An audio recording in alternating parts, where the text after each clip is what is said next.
Oh, gotta get this off. Whew. It's time for the Sketchbox challenge. Let's go.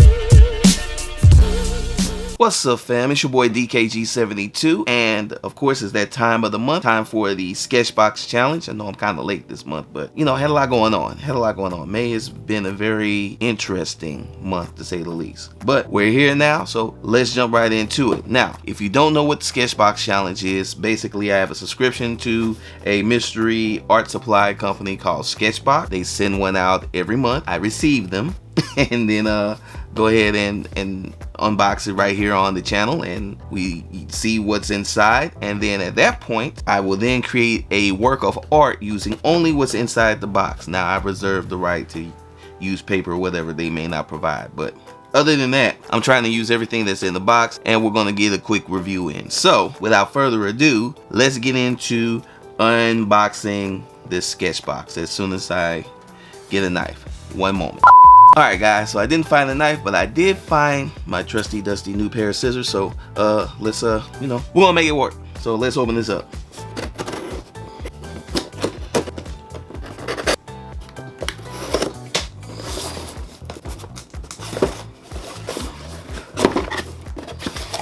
Alright, let's see what's inside of here. Sketchbox paper, always a good thing. Ooh, the flyers.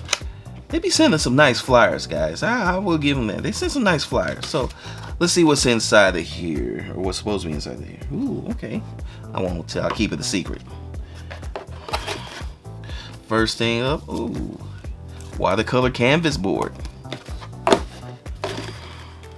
Half pan watercolor. Another half pan watercolor. The leader pigment liner. Check those out. Nice looking watercolor brush.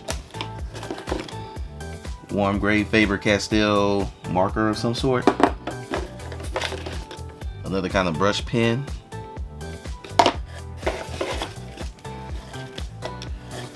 Another half pan of watercolor. And another half pan of watercolor. Anything else in here? Oh yeah, Sketchbox sticker. Gotta have that. Alright, so it looks like we got a pretty cool haul of items from Sketchbox. It's going to be a watercolor based show.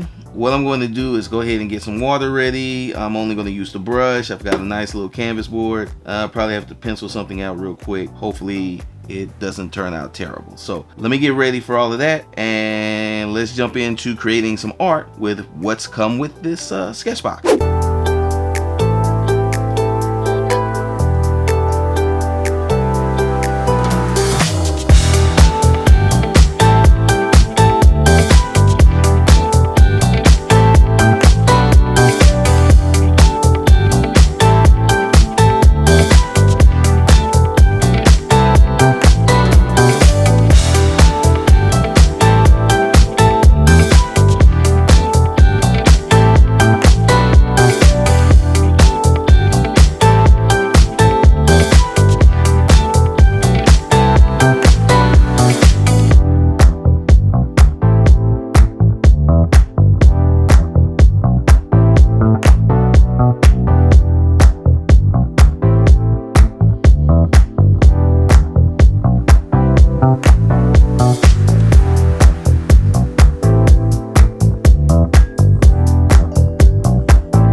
Alright guys, so it's another Sketchbox challenge in the books, and I gotta say I was pretty happy with the way this one came out.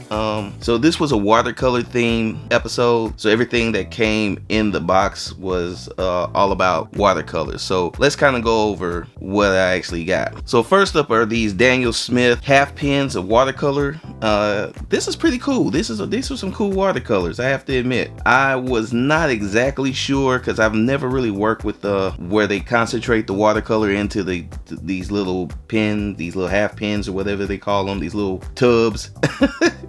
So that was a different thing altogether. But the one thing I will say, especially on this board that we're going to get to, these came out very bright, and I like that, and they were very easy to use, especially when I was going directly to the board itself instead of trying to mix it in. I didn't do a lot of mixing attempts. I just wanted to kind of go straight just to see how the watercolors will react and just kind of test them out. And that's actually the challenge when you're doing the Sketchbox challenge. I don't know what's in the box beforehand. When I open it, when I unbox it on this camera, it's as much a surprise to me as it is to you guys. The hard part about that is it hurts me when I'm game planning on how to create the art, because that's kind of the tough thing you want to try and do. You want to game plan out what you want to do art wise, but if you don't know what you're working with and you don't even know how it's going to happen, then you're just swimming in the lake with no lifeguard around. Not knowing that it was going to be these watercolors in these pens, I was very surprised by how bright and vibrant they were and how easy they are to use. I don't know how highly recommended they come. Watercolor artists. I use watercolors, but I don't consider myself like a strictly watercolor artist. Strictly watercolor artists, they are very picky. Watercolor artists will find a watercolor and they'll be like, this it, don't mess with nothing else. So I'm not like that. I kind of just use whatever, and it's always worked for me. But I would like to get a full pack of these and just really try them out. So look for a review of these Daniel Smith, that's what they're called, the Daniel Smith watercolors. Look for a review of these guys in the future. Now this bad boy I have used before. It is the Faber-Castell watercolor pen. If you've been following the channel for a while, you know I actually did a review of these a while back, and it wasn't the most glowing review, mainly because Faber-Castell and the color brown just don't work well together. Other than that, these watercolor pens do work as far as what they're meant to do, and in individual colors they work. Individual colors work. They work. Like this is what kind of gray is this? This is a warm gray. So if you use Copics, you already know that, you know, grays can come in a cool or warm, and in this case this is a warm gray, and I really like it. I like it, and I like how it worked. The duller side, it was a little underwhelming, but the brush side, very good. And I knew that going in, so I knew I wasn't going to have an issue with it. My only issue with the set itself is that the browns suck. That's always been it. But they're grays. Now if you put out a set of warm grays or cool grays, I might get those bad boys. Now this brush right here, this was a huge question mark to me. I had never used the Ecoline product, and I was surprised. And I'm more surprised even as I'm watching this dry, as it's drying, because how it's blending into the board itself.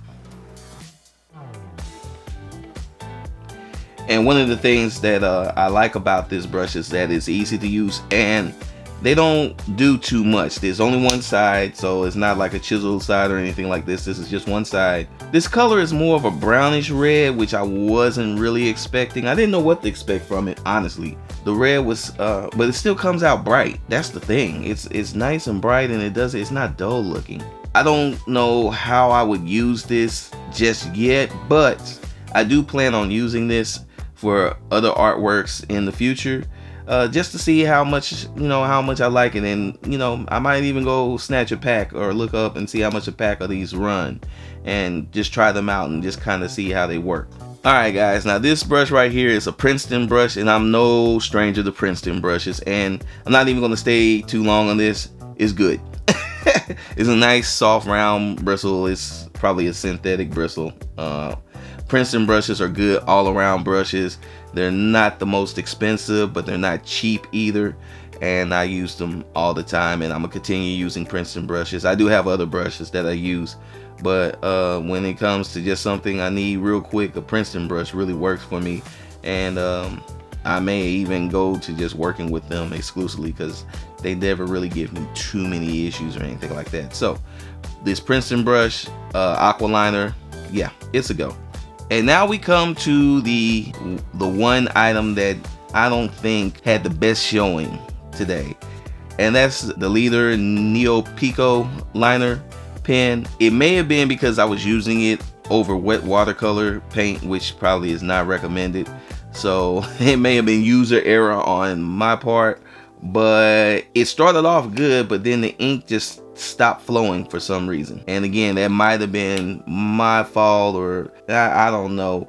It's a good, cool pen. This one is 3mm, so kind of thin. I wouldn't recommend it over any of the other liner pens that I recommend, the Shinhan or of course the Microns. It's just didn't do it for me, son. Didn't do it for me, son. So again, I might have messed up, I'm not sure, but I wasn't impressed. Now, dropping stuff. Now this watercolor board, this Frederick watercolor board, now this is a go. It's just a canvas board, but it's a good canvas board. I would like to work with this board in the future on some other projects, and I can see how it could come into use. It's nice and flat, so if I wanted to like do something really permanent, because this is kind of just a quickie art sketch, just to try to test out the colors, see how they react and all that type of stuff, the markers and all that. I would like to get a larger board and try that one out, and try to do some stuff on there, and also see how well it does with framing and all that type of stuff. But what I will say, this is a nice stiff board. Pause. But this is a good canvas board. It really took the paint well. It's a little bit of work I'd have to do, but I would like to play with this a little bit more in the future, just to see how this will work out. Alright fam, well that's this month's Sketchbox challenge for May, and I hope you guys enjoyed the video, and if you did, please go ahead and give it the big thumbs up. Go ahead and share this video all over the interwebs, and tell as many people as you can about the channel, and have them come visit and see what we got going on, and hopefully they'll like it. And if you are one of those people that has come to visit and you're new here and you like what you see, hit that subscribe button. Love to have you join the family. Now everybody, new, old, it doesn't matter, make sure you hit the bell icon. That's going to let you know when I put out a new video, so you don't have to worry about YouTube algorithms and all that stuff. Now if you want to see more of my artwork, or you want to follow along or talk to me or anything like that, go ahead and head over to my Twitter and my Instagram. That's at DKG72. That's the best way to communicate with me. You can also follow me on my Facebook fan page and on TikTok, where I post artwork and art videos all the time. That's David Gordon72. And if you really like what this channel is doing, guys, the link to my Patreon is in the description below. Go ahead over there, check out a tier, and see which one you like, and hopefully you'll support the channel. And again, that helps just keep things going on. Speaking of things going on, go check out some of the new merch I got on over at Foresight Studio website. Go check that out, www.foresightstudio.com. All purchases help support the channel and support what I'm doing. Head over there. I got books, merch, original art, prints, all for sale, all for you. So go check that out. Alright guys, it's your boy DKG72, and I'm out. Peace.